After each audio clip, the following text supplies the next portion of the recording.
Hello, and thank you for tuning in to my first official episode of Maximilian's DC versus Marvel review.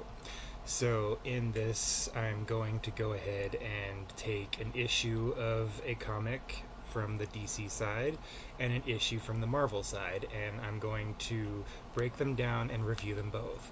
Yes, as I've stated in my introduction video, I am more of a DC fanboy, but I do promise you that I go into this very open-minded and willing to really look at the comic material.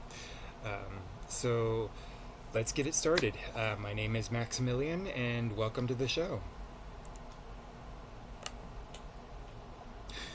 So since I am a DC fanboy, I will start this show off, at least, with the DC issue that I read first. It is completely blind reaction. I may have read them in the past. I've read a lot of comic books, so I honestly can't remember specifics. So the very first one that I'll be starting off with today is Justice League issue number 1. This was released in October of 2011, and this was at the launch of the New 52. Not necessarily the launch of it, but it was in the middle of the New 52. This issue was written by Jeff Johns, artwork by Jim Lee, and inked by Scott Williams. So going into the comic, the title page indicates that this is part 1 of an ongoing story here.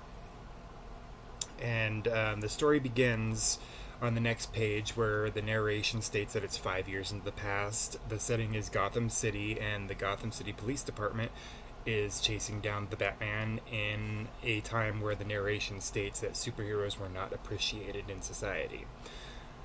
Batman is chasing down an extraterrestrial being, which very much looks like a parademon, more than likely is a parademon, but they don't really give much information about what exactly it is.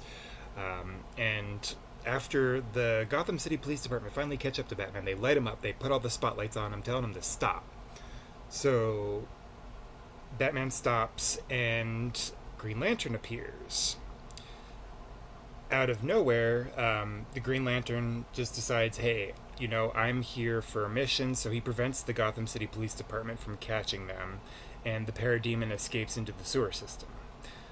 Green Lantern mentions that he was there in Gotham City because his ring indicated an extraterrestrial influence, and since Earth is in his sector, he was there to investigate. So him and Batman have a little bit of a back and forth, power struggle kind of conversation. Batman telling him, get out, this is my area. And Green Lantern's like, no, this whole planet is my area, this is my territory. It's almost like a first meeting kind of thing, because Green Lantern's all surprised, like, oh my god, the Batman's real, and kind of thing. But, Batman's smart, he knows what's going on around him and everything, so he's already done his investigations and studying. So after that power struggle conversation, they split off to get away from the Gotham City Police Department, and they end up in the sewer system hunting down this parademon. Excuse me. So they catch up to him, or it. Don't necessarily know what the alien's gender is, so we'll call them an it. And the parademon self-destructs. It screams out, "Dark side!" and it leaves behind an alien artifact. So Green Lantern, obviously being there to investigate for this alien interference, tries to use his ring to identify what this box is that was left behind, and it doesn't register. It says that it's unidentifiable, nothing is known, and he's kind of concerned because, the ring is based off the knowledge of the leaders of OA, which they are all knowing, and all that stuff, so it's weird to him that they don't know that this ring doesn't know what it is. So he assumes at this point that this artifact was connected somehow to, quote-unquote, that guy in Metropolis, which Batman confirms, yes, that guy in Metropolis is Superman. He is an alien, and Batman's been studying him for a few years from a distance, and states that Superman is very dangerous. Do not interfere. Anyways, Green Lantern and Batman decide to go to Metropolis to investigate a little bit further so they could try to figure out what this artifact is, because it might be a weapon that the alien left behind. So they take off, and the scene switches to showing Vic Stone, who later becomes Cyborg, playing a football game for the high school that he's attending. Vic's team wins, and there's this big celebration, and he looks over and his dad's not there. Dad's a hard worker, always at work, never has time for his family, kind of thing. So the game ends, he's on the phone calling his dad like, hey, I've got these recruiters here from these big league schools that want to recruit me, but coach won't let them unless you're here. So dad's like, well, I'm busy, la da da da, and it just gets kind of pushed off, kind of thing. So Vic, kind of depressed, just is like, yeah, whatever, hangs up and goes outside, and that's when they have the scene with a Green Lantern and Batman coming into Metropolis, flying in a bright green jet that is created by Green Lantern's ring. Probably lighting up some red flags for Superman, who Metropolis is his territory. Anyways, they land. The scene switches away from Vic, and Green Lantern is like, "Nope, Batman, you're gonna stay right here," and captures him in this box. Batman's like, "Don't do it, don't do it." Green Lantern's like, "Yeah, I got this," la da da da, and then the next thing you realize, he's knocked out in one hit as Superman comes flying out, and Superman stops, looks at Batman, and is basically like, and who are you? And that's where that issue ends. Now, for our Marvel issue of this episode, I found something very similar. Squadron Supreme, issue number 1. This was released May in 2006, written by J. Michael Straczynski, artwork by Gary Frank, and inked by Jonathan Sybil. I'm hoping I'm pronouncing that correctly. So this one is a very different tone in regards to the issue. Starts off with a conversation between two military personnel. One is a General Alexander and the driver in his car, which I'm assuming is some underling to this general. It's a very brief conversation and very vague, and basically it just goes along the lines of it being an achievement for General Alexander to get a team of powerful individuals to work together. Next page, it flashes back 24 hours. Setting is the Squadron Operation Residence Facility at Wright-Patterson Air Force Base. There's several men in military uniforms there, and they're having a briefing type of meeting, cutting very quickly to the point, talking about there being two teams in this squadron, the public and the covert teams. The individual speaking immediately begins going in to identify each of these characters. First, it identifies Mark Milton, codename Hyperion. He's a non-terrestrial in origin, and he's going to be the lead of the public team. They're setting up this whole news press thing that is presenting him as exotic and colorful, not alien, a friend of the Earth. They show him briefly in the dark, looking really alone and sad. Quickly transitions to the next character, Stanley Stewart, who his name is Blur. He's a conscientious objector, but he was denied that status because the military is not deeming this as a government operation. The briefing states that he's popular amongst the community, especially the African American community, because he is a darker skinned individual. And so he's going to be a public member for PR purposes. The scene showing him shows him with his mom talking. She's really upset, concerned that he's getting into too much and over his head, and he assures her, if anything bad happens, I'm gone, I'm running. He's a speedster, so he's very fast. Military assumes him to be troublesome down the road. I'm not entirely sure why they would assume that, probably because of his conscientious objector kind of position in this whole scheme of things, but they switch to the next character, which they speak very, very briefly about. They don't really talk much about him, but Colonel Joe Ledger. I had to actually look him up on Google because I wanted to know what his superhero name was. He goes by Dr. Spectrum. Not much is, like I said in regards to his powers in the introduction of his character. They do mention in transition to the next member his love for another member named Kingsley. He, Colonel Joe Ledger, is designated on the covert team.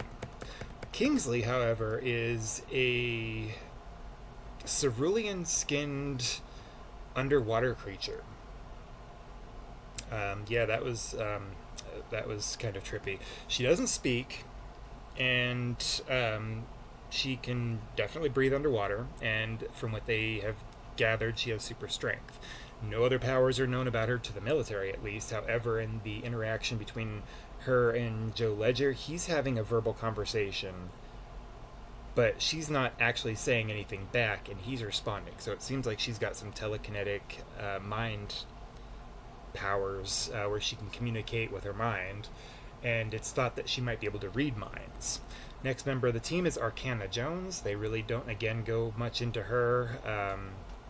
She is a sorceress able to bend quantum possibilities, so basically it's a Schrodinger's cat kind of experiment. You don't know if it is alive or dead until you view what's underneath the box. She is identified as Covert Team. Next character, M.L. Burbank, Master Menace. Again, not much is said about him other than he's got a genius IQ and he seems kind of cocky in his interactions. Covert Team. There's Raleigh Lund. They call him Shape. Not much is said about his powers or what he's capable of doing. Covert Team. There is Edith Freiberg. A little bit more information on her. She goes by Inertia, and she is shown in her introduction as starting a bar fight by approaching random people in a very sultry way. She ends up creating an earthquake to escape, so it seems like she has that kind of ability, and it's assumed that she has disciplinary problems. She is identified as Covert Team. Then you have Nighthawk. Not much is known about this character. He is, for all intents and purposes, a normal human being. His parents were killed by white supremacists, and he's on a path to revenge. He has not been contacted by the Squadron yet, but he is desired for recruitment. They introduced Thomas Thompson, which is known as Thumb. They don't say specifically what his powers are, but I'm assuming by the fact that when he's viewed in the comic, he's like that short. He's got the ability to shrink down in size. Also labeled as Covert Team. There's Al Gaines, which is named Nuke. And he emits radiation. No other details are given on him. Covert Team. And lastly, there's Claire Debussy. She calls herself Zarda, even though they don't want her using a moniker such as that. They don't really want to push it because she has the same kind of powers as Hyperion. So super strength, flight, speed, all that good stuff. And she is also identified as Covert Team. Now, after all the characters have been introduced, it switches scenes where it shows Hyperion floating over to this person's balcony.